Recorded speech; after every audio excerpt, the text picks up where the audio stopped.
Because when you were on the phone, but the internet was on, you'd hear that really annoying sound like...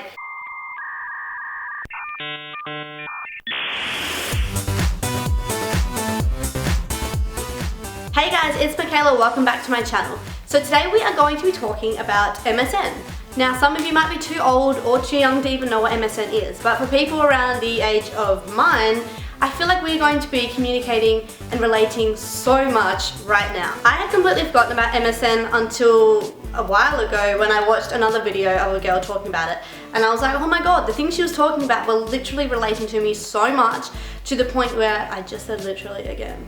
We're not saying literally in this video. She was talking about things that I could relate to so much, and it took me right down memory lane, and I thought I need to do the same thing because we need to go on this journey together. So I made a list of things that I'm going to go through with you, things that will probably trigger something in your brain and be like, damn son, I remember that, and let's see what we can bring up. So the first thing is something that I remember doing, and I know a lot of people did it too, was when you opened Windows Media Player and on your MSN name it would come up with the music and the artist that you were listening to. And I remember you'd only play the cool music because everyone had to see how cool you were. And sometimes I remember going through a stage where I was like, I can't even be bothered playing music, or I didn't want my mum to know that I was on the computer, so I would mute the sound on my speakers, yet I would still play the music. That way it still came up on my name and I still looked cool. When you heard this sound, you knew that someone had nudged you, and that was the most annoying sound you could ever think of hearing at all. And I never nudged anyone because I was not that gay, but some people would. Like, not everyone did, because I think everyone was on the same level, like we didn't want to be assholes. But the one person that kept nudging you, and you would just want to fucking delete because you were annoying as shit, I hate those people. So back in the day, selfies wasn't an actual thing, and we would never have photos of ourselves to put as our display pictures, so we would always Google search cool MSN backgrounds and get pictures like this, and we would use them as our background. So when you're having like a really cool conversation and your mum comes in and she's like, you have to get off the internet because I need to use the phone, because back then dial-up was a thing and using the internet and the phone at the same time wasn't a thing, because when you were on the phone but the internet was on, you'd hear that really annoying sound like...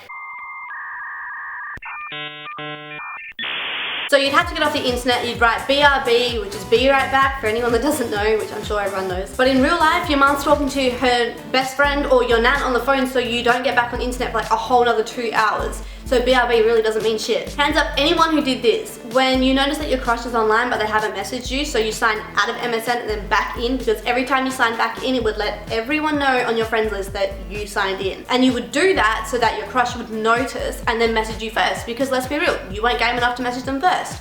Let's be real, that's probably the same thing as it is today. Oh my god, so when you wanted to add someone on MSN, you would ask people for their ADDI.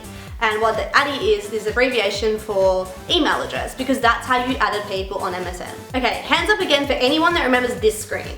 It was the most depressing screen when you realized that no one was online after everyone's bedtime or on the weekend, and the only person that was online was either you, because everyone added themselves, or the robot. And sometimes you'd literally have to resort, I said literally again, resort to talking to the robot because that was the only person that was online. But honestly, probably the best feeling when you saw that whole thing green of all those people that were online. So as soon as you got home after school, obviously sometimes you'd have your friends over. So in your name, you would write your name and then feet or feature, FT, and your friend's name who was with you, because that way everyone knew that your friend was there with you. So this one's probably the best memory out of all of them for me. When you heard this sound, you knew that you got a message, and that was the best sound ever. Best sound ever. I don't even think there's a sound that makes me happier than that sound still to this day. And when you were like out of MSN and you were on something else, like playing The Sims or something, and down the bottom part where like the start button is on Windows, and your message would flash blue and orange, is when you got a new message. Best feeling. But the best feeling out of all of that was when you had a message and that sound come from your crush. Holy fuck, best feeling and best time of my life. So obviously, to be the coolest kid on the block, you had to have a really sick email ADDI. And using words like Roxy_babe and Billabong kisses, that was the in thing. You had to have brand names in your name. Still to this day, I use my same email address that my mum made for me when I was in year 6. and I'm not going to tell you what that is. So one of the really cool things to do on MSN was when people messaged you and they would write words, but different parts of that word would be like emotions or emoticons, I think they're called. And like some words like hey would come up and be like flashing pink and green and blue, and that was really cool. Or like lol, so, which is where lol came from, by the way. Lol would come up and it'd be like purple, had Pooh Bear next to it or something like that, and it was really cool. And you didn't have that emoticon saved, so you would like right click, save it, and add it to your like little area where you had all your ones stored.